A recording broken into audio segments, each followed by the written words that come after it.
Hey everyone, so in this video I'm going to share some simple tips with you on how you can draw or sketch the figure in dramatic poses in a very simple way.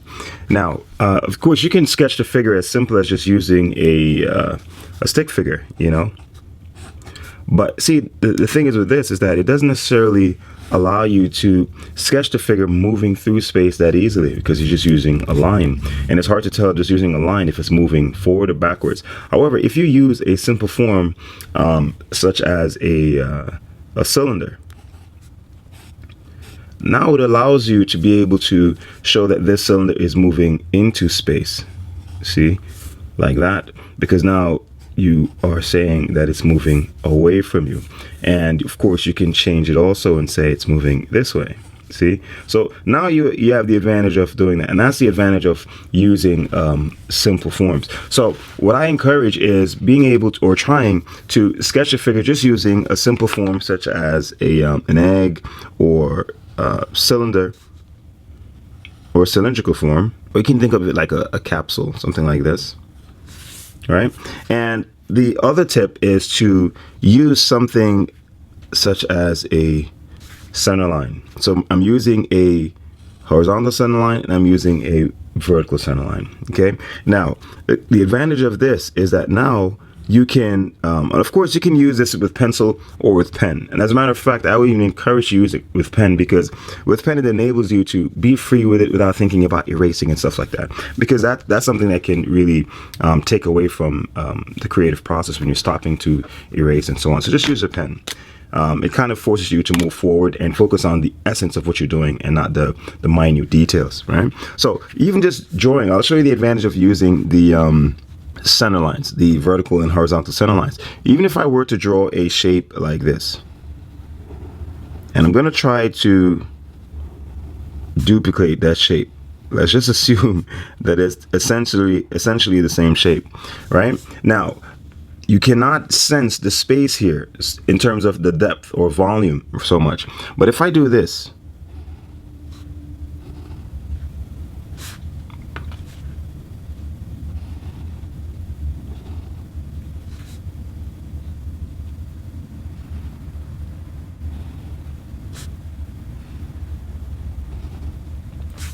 see, now I have changed the way you experience these shapes, see? So now, for example, if this were a face, we can say this one is looking like that, this one's looking up, let's say this is a nose, this one's looking down, and this one is looking straight forward, see? So I have just changed the way you experience these basic shapes just by putting in a vertical center line and a horizontal center line. And that's the advantage of something like that. It enables you to be able to convey things in space. Now, applying this to the figure, let's say here we have like a capsule. I'm going to divide this into 3 parts, and I'm going to use the upper part as the this is the torso, and here we have the neckline. This would be for the arms, and then we put a center line here. Center line continues to the pelvis, and here we have, and that's all you need, in addition to cylinders for the arms and legs, and that's it. Something as simple as that. So if we're going to set up a model, then it will look something like this. We have an ovoid kind of a form, egg-like, you know, and there are the center lines, so you know that this head is looking that way, see?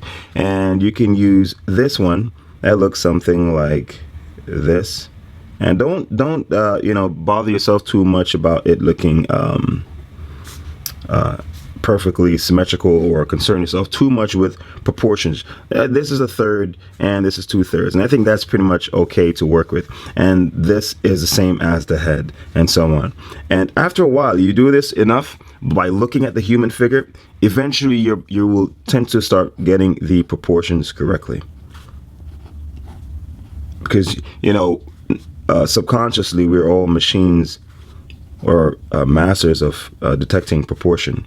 And here we have this one.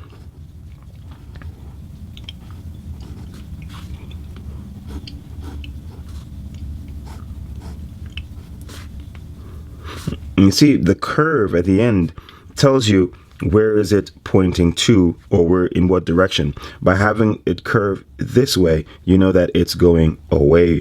By having it curve otherwise, you know it's facing to you, see?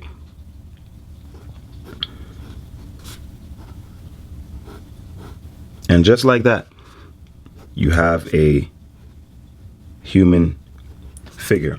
See, now you don't have to concern yourself with detail so much. You're just trying to get yourself familiar with putting the figure in dramatic poses. Now I'm going to use the same little formula, and I'm going to actually sketch 3 figures here, and you'll see it in dramatic poses that you can read pretty well, and just by using these simple basic forms here. All right, and of course using the center line and the horizontal and vertical center line, it helps to determine or tell you the orientation of the forms. Okay, and another thing too that's useful to think of is to imagine them as being transparent, as if you can see through them.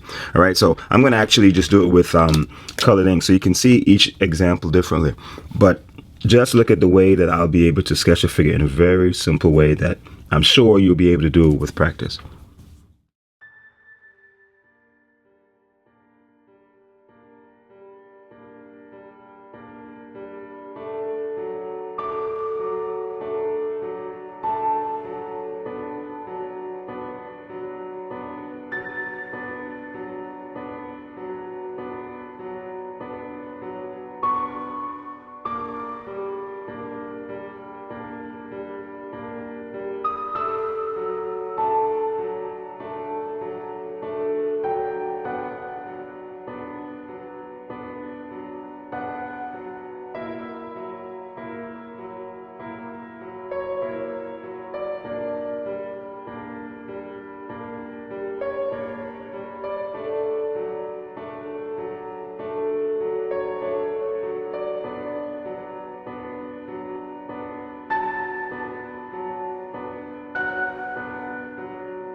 And there you have it, 3 simple examples of how you can sketch the figure in really dynamic poses. And as I said, the advantage of using this very simple technique is that you're using basic forms that you can basically orient in different positions, advancing into space and out of space. And you can use these center lines that will also help you to orient the figure in space as well. So really simple examples, and I hope you'll be able to have a lot of fun with this. I've used a simple technique to sketch hundreds of figures.